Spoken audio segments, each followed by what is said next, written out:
پاکستان باندې یو ځل بیا اورونه بل شول. ټرمپ هندوستان ته څه ویلي چې له افغانستان سره دې څه وکړي، دا مطلب را سره تر پایه پورې وګورئ، په هر څه به پوه شئ. ګرانو لیدونکو السلام علیکم. د امریکا په افغانستان کې د هند د کردار ستاینه کړې ده او له هند څخه یې غوښتنه کړې چې له افغانستان سره د خپله همکاري او ملاتړ دوامداره وساتي، چې دې خبرې په پاکستان اور بل کړی دی.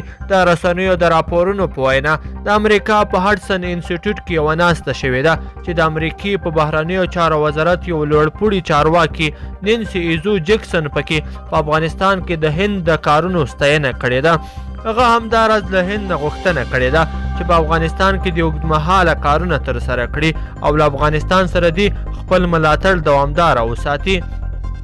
پاکستان پرته له ویزو هندیانو ته د ورتګ اجازه ورکړه. کابل کې د پاکستان سفارت افغانانو ته د ویزو ورکول بند کړل. هند دا ځل افغانستان ته 15,000 میټریک ټن غنم رالیږي.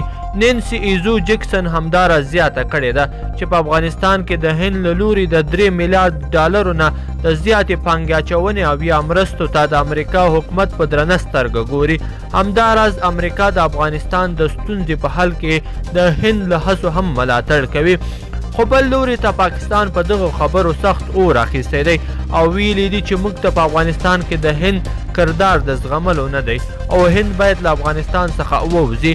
پاکستانی رسنیو هم په دې اړه خپل ناوړه راپورونه خپاره کړي دي چې وایي هند په افغانستان کې هڅې کوي تر څو ځان ته ځای پیدا کړي او له هغه ځایه پر پاکستان پر ضد تبلیغات وکړي.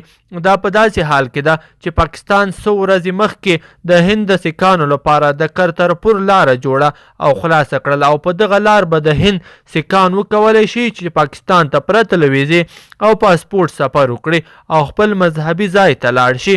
همداراز بیا له تیرو ډیرو ورځو راهیسې په کابل کې د پاکستان سفارت افغانانو ته د ویزې ورکول بند کړي دي.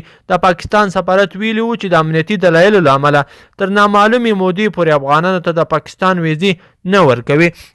ګرانو لیدونکو په دې هیله چې دغه ویډیو مو خوښه شوې وي، که مو خوښه شوې وي نو در سره لایک کړئ او نور ملګرو او دوستانو سره هم شریکه کړئ. مننه.